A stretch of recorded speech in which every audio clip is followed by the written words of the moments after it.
Guys চলে এসেছে আর খেলার খবর চ্যানেলে বিগ আপডেট নিয়ে। তো চলো বন্ধুরা, খুব গুরুত্বপূর্ণ আপডেট নিয়ে চলে এসেছি। ফুল ভিডিওটা দেখতে থাকো, স্কিপ করবে না। স্কিপ করলে কিন্তু ভিডিওর মধ্যে অনেক কিছু মিস করবে। এবং এই খেলার খবর চ্যানেলে যারা নতুন আছো, অবশ্যই এই খেলার খবর চ্যানেলটা সাবস্ক্রাইব করে পাশে থাকা ব্ল্যাক অ্যান্ড ঘন্টাটাকে ডং করে বাজিয়ে দাও। বেশি বেশি লাইক এবং কমেন্ট করে দাও, যাতে মোটিভেট হয়ে তোমাদের এই খেলার খবর চ্যানেলে এই ফার্স্ট আপডেট দিতে পারি। তো চলো বন্ধুরা, ফার্স্ট যে আপডেটটা নিয়ে কথা বলবো, খুব গুরুত্বপূর্ণ আপডেট তোমাদের শেয়ার করতে চলেছি ভিডিওর মধ্যে। তো ফার্স্ট আপডেটটাই হচ্ছে এমবিএসজি শিবিরের মালিক সঞ্জীব গোয়েঙ্কা স্যার কিন্তু এই সঞ্জীব গোয়েঙ্কা স্যার কিন্তু একটা বড় মন বার্তা করলো যে টিমের সাথে পুরোপুরি আমি সব কিছু করতে রাজি আছি। আমি প্রায় 80 কোটি টাকার দল গড়তে রাজি আছি। বেসিক্যালি যদি কোচ চায় যে এই প্লেয়ারকেই আমাদের দলে লাগবে, এই প্লেয়ার কিন্তু আমাদের দলকে চ্যাম্পিয়ন করতে পারে, তাহলে কিন্তু আমি যত টাকাই খরচা হোক না কেন করতে রাজি আছি। বেসিক্যালি যদি আমাদের হায়েস্ট দল হয়েছিল 70 কোটি, এবার যদি আমাদের 80 কোটির দল হয়, তাহলে কিন্তু 80 কোটির দলও কিন্তু আমি খরচা করতে রাজি আছি। শুধুমাত্র দলকে চ্যাম্পিয়ন হতে হবে, ভরসাযোগ্য প্লেয়ার দলে আনতে হবে, মানে যে ভালো খেলবে সেই প্লেয়ারকেই আমি কিন্তু আনার চেষ্টা করব, শুধুমাত্র কোচের তত্ত্বাবধানে।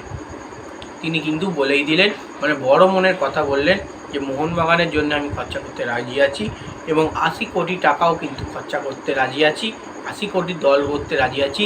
বিদেশি ইন্ডিয়ান সমস্ত প্লেয়ার মিলিয়ে কিন্তু আমি খরচা করতে রাজি আছি। তো দেখা যাক 80 কোটির দল এবছরে মোহনবাগান করতে পারে কি না, কোচ কেমন প্লেয়ার টার্গেট করে, কেমন বিদেশি টার্গেট করে। তো সেটাই হচ্ছে সবথেকে বড় দেখার। এবং নতুন কোচ হয়ে কে আসে না সার্জিও লোবেরাই থাকে। তো নেক্সট যে আপডেটটা নিয়ে আবার কথা বলবো, খুব গুরুত্বপূর্ণ আপডেট, সেটা হচ্ছে এই মরশুমে সর্বোচ্চ গোলদাতা কিন্তু হয়েছে এমবিএসজি শিবিরের প্লেয়ার, স্ট্রাইকিং লাইনের প্লেয়ার জেমি ম্যাকলারেন। তো জেমি ম্যাকলারেন কিন্তু তিনি গোল্ডেন বুট বা গোল্ডেন বল কিছুই জিততে পারেননি, ইস্টবেঙ্গলের প্লেয়াররা জিতেছে। তো সেক্ষেত্রে এমবিএসজি শিবির থেকে পুরস্কারটা দেওয়া হলো, যেটা জেমি ম্যাকলারেনকে কিন্তু সর্বোচ্চ গোলদাতা, মানে এই মরশুমে কিন্তু মোহনবাগানের জার্সি গায়ে কিন্তু জেমি ম্যাকলারেন 10টা গোল করেছে, 10টি গোল। সেই কারণেই কিন্তু তিনি এমবিএসজি শিবির থেকে এমবিএসজি পুরস্কারটা হয় প্লেয়ার অফ দ্য ম্যাচ, সেটা কিন্তু এমবিএসজি শিবিরের তরফ থেকে পেয়ে গেলেন। সেটা কিন্তু অবশ্যই এমবিএসজি শিবিরের ইনস্টাগ্রাম আইডি পেজে কিন্তু পোস্ট করা হয়েছে অফিসিয়ালি ভাবে। সেটা হচ্ছে জেমি ম্যাকলারেনের ফটো, এবং জেমি ম্যাকলারেনই কিন্তু মোহনবাগানের জার্সি গায়ে আগের মরশুম বলো এই মরশুম বলো বেশি গোল করেছে।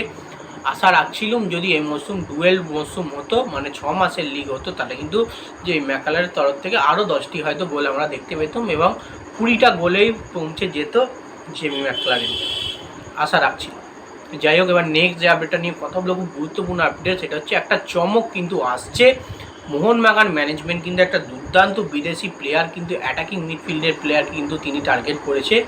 আমরা দেখতে পাচ্ছি বিদেশি এই মরশুমে মোহনবাগানে বিদেশি অ্যাটাকিং মিডফিল্ডের প্রফেশনালভাবে কোনো প্লেয়ার ছিল না। রবসন রবিনও কিন্তু অ্যাজ এ অ্যাটাকিং মিডফিল্ডের প্লেয়ার নয়, তিনি সাইড থেকে বিলং করতে ভালোবাসেন।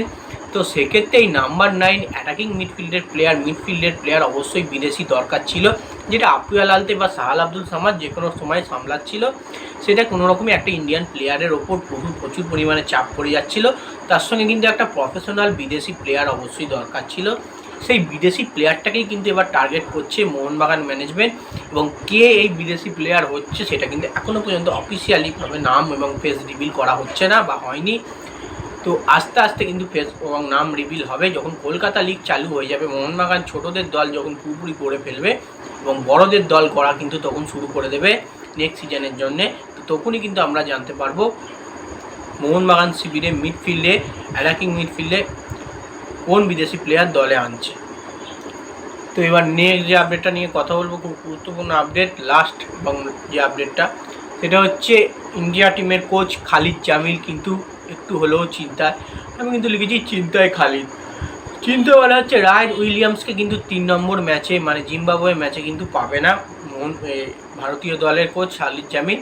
তো রায়ন উইলিয়ামসকে বাদ দিয়ে কিন্তু তাকে দল গড়তে হবে। তো কিছু কিছু প্লেয়ারকে দলে ইনক্লুড করতে হবে, ঢোকাতে হবে, এবং হয়তো যে দল গড়েছে তার থেকে বেশি কোনো অন্য প্লেয়ারকে ডাকতে হয়তো তিনি পারবেন না। এই দল নিয়েই কিন্তু দল গোছাতে হবে। সেই কারণেই কিন্তু কিছুটা হলেও চিন্তায় খালিদ জামিল।